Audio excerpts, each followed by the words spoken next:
پیارے بچوں، حسن اس وقت بہت چھوٹا تھا جب اس کی والدہ اسے اکیلا چھوڑ کر اس دنیا سے چلی گئی تھیں۔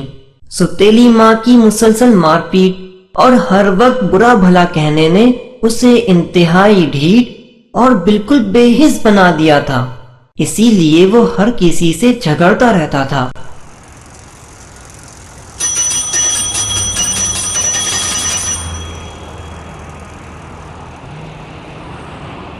ابے او، کدھر منہ اٹھائے چلا جا رہے؟ وہ میں اپنے ماموں کے پاس جا رہا ہوں۔ اچھا زیادہ باتیں نہ بنا، اپنی سائیکل دے، ذرا میں چکر لگا کر آؤں۔ لیکن مجھے دیر ہو جائے گی اور ماموں بھی کھانے پر انتظار کر رہے ہوں گے۔ حسن نے ارشد کی ایک نہ سنی اور سائیکل لے کر فرار ہو گیا، اور 1 گھنٹے بعد آ کر سائیکل ارشد کے سامنے زمین پر پھینکتے ہوئے بولا، لے، اور خبردار جو میرے گھر تک بات پہنچائی تیری کھال کھینچ لوں گا میں۔ ارشد بیچارہ چپ چاپ سائیکل لے کر روانہ ہو گیا۔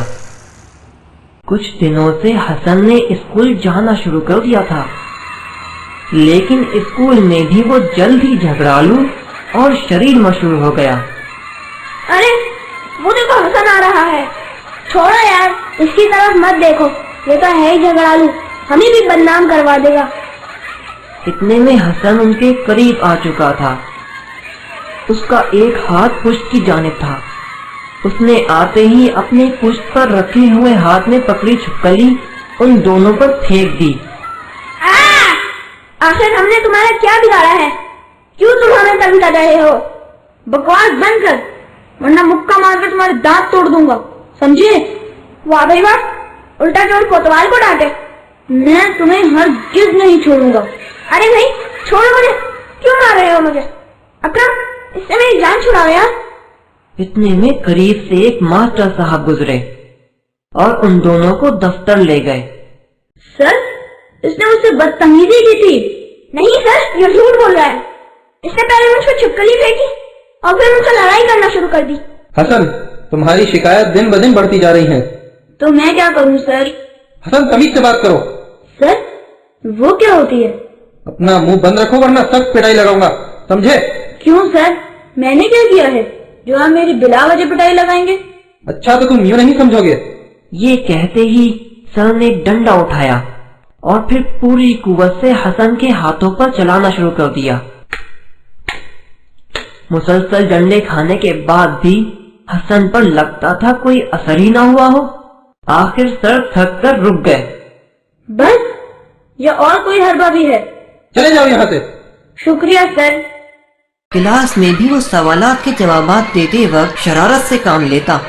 حسن، تم کھڑے ہو کر بتاؤ کہ انگریزوں نے کب سے کب تک حکومت کی؟ سر، صفحہ نمبر 110 سے 210 تک۔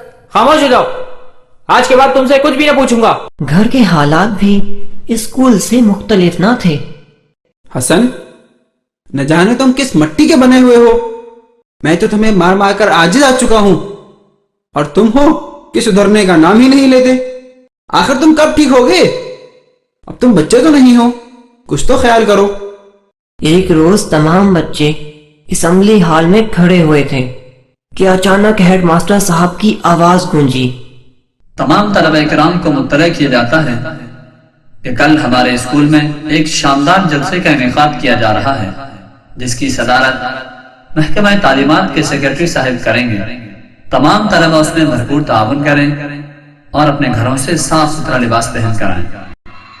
دوسرے دن جب ہیڈ ماسٹر صاحب اسکول پہنچے تو اسکول کی سجاوٹ کو دیکھ کر حیران رہ گئے۔ واہ بھائی واہ، تم لوگوں نے تو کمال کر دیا۔ مجھے تو ایسا محسوس ہو رہا ہے جیسے میں کسی دوسرے اسکول میں آ گیا ہوں۔ اچھا، میں ذرا آفس میں چلتا ہوں۔ عمیر، آپ ایسا کریں، ماسٹر ندیم کو کہیں کہ وہ آفس میں آ جائیں، میں ان سے کچھ بات کرنا چاہتا ہوں۔ ٹھیک ہے سر۔ السلام علیکم سر، کیا میں اندر آ سکتا ہوں؟ وعلیکم السلام، جی اندر آئیں۔ سر، آپ کو ہیڈ ماسٹر صاحب نے آفس میں بلایا ہے۔ صحیح ہے، آپ چلیں میں آتا ہوں۔ شکریہ سر۔ سر، کیا آپ نے مجھے بلوایا تھا؟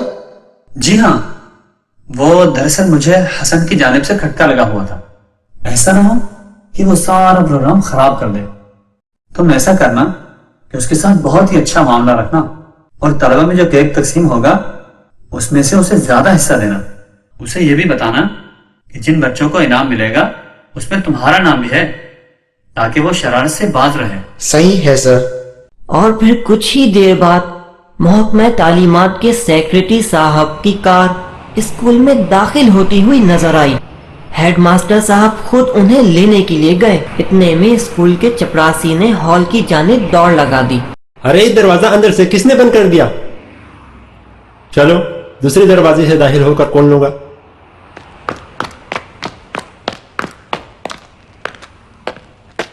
اوہو, یہ دروازہ بھی بند ہے. شاید پچھلا دروازہ کھلا ہوگا. اوہ میرے اللہ, پچھلے دروازے پر تالا کس نے لگا دیا ہے؟ اب کیا ہوگا؟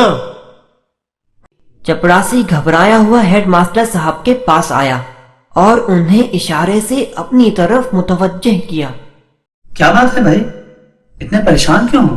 وہ سر, کسی نے حال کے دونوں دروازے اندر سے بند کر دیے اور پچھلے دروازے کو بھی تالا لگا دیا ہے. اف میرے اللہ, یہ ضرور حسن کی شرارت ہے. خیر تم ایسا کرو, تالا توڑ ڈالو. پھر وہ سیکریٹری صاحب کی طرف متوجہ ہوئے اور ان کی توجہ باغ کی طرف کروا کر بولے, سر آپ ایک نظر باغ پر بھی ڈال لیجیے. اوہ ہاں, کیوں نہیں, بالکل بالکل. اس کے بعد ماسٹر صاحب انہیں لے کر ہال کی طرف چل دیے. پھر میں سیکریٹری صاحب نے اپنی تقریر میں ہیڈ ماسٹر صاحب کی خوب تعریف کی.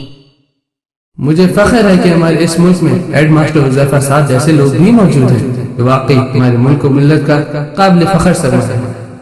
سیکریٹری صاحب ہیڈ ماسٹر صاحب کی خوب تعریف کر رہے تھے, لیکن ہیڈ ماسٹر صاحب حسن کے معاملے میں اپنی ناکامی پر بہت شرمندہ تھے.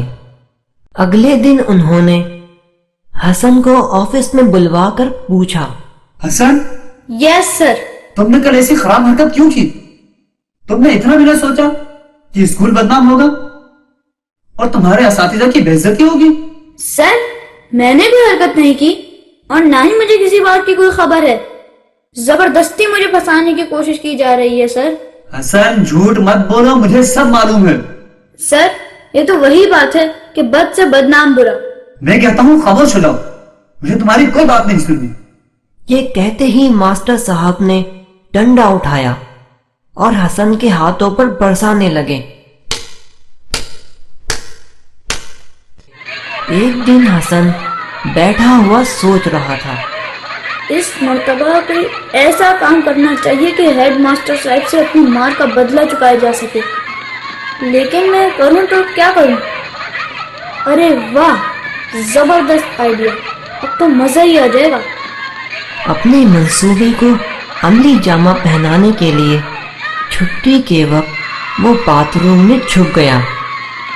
جب تمام اسکول خالی ہو گیا تو حسن چپکے سے نکلا اور ہیڈ ماسٹر صاحب کے کمرے کی کھڑکی سے اندر کود گیا اور چپکے سے سالانہ امتحان کے پرچے اٹھائے اور اسکول کی پچھلی دیوار سے کود کر گھر چلا گیا. پھر جو ہی وہ اسکول میں داخل ہوا اسے معلوم ہو گیا کہ اس کی چوری پکڑی گئی ہے اور اب اس کے بارے میں مشورے ہو رہے ہیں. ادھر آفس میں تمام اساتذہ حسن کی مخالفت میں رائے پیش کر رہے تھے. سر پانی سر سے اونچا ہو چکا ہے, حسن نے چوری کی ہے. سر اسے تو پولیس کے حوالے کرنا چاہیے. سر کم از کم اسے اسکول میں رکھنا تو سراسر بیوقوفی ہے. اسے یہاں رہنے دیا گیا تو دوسرے لڑکے بھی خراب ہو جائیں گے. ایک گندی مچھلی پورے تالاب کو گندا کرتی ہے. سر اگر اس بات کو نظر انداز کر دیا گیا تو اسکول کی کوئی حیثیت نہ رہے گی اور ہم لوگ بدنام ہو جائیں گے. سر ہیڈ ماسٹر صاحب تمام باتیں خاموشی سے سنتے رہے, لیکن ان کے دل سے یہی آواز آ رہی تھی, تم نکمے ہو, پڑھانا نہیں جانتے. کیا صرف مارنا ہی علاج ہے؟ کوئی نئی تبدیل کرو. حسن کو تباہی سے بچانا تمہارا کام ہے.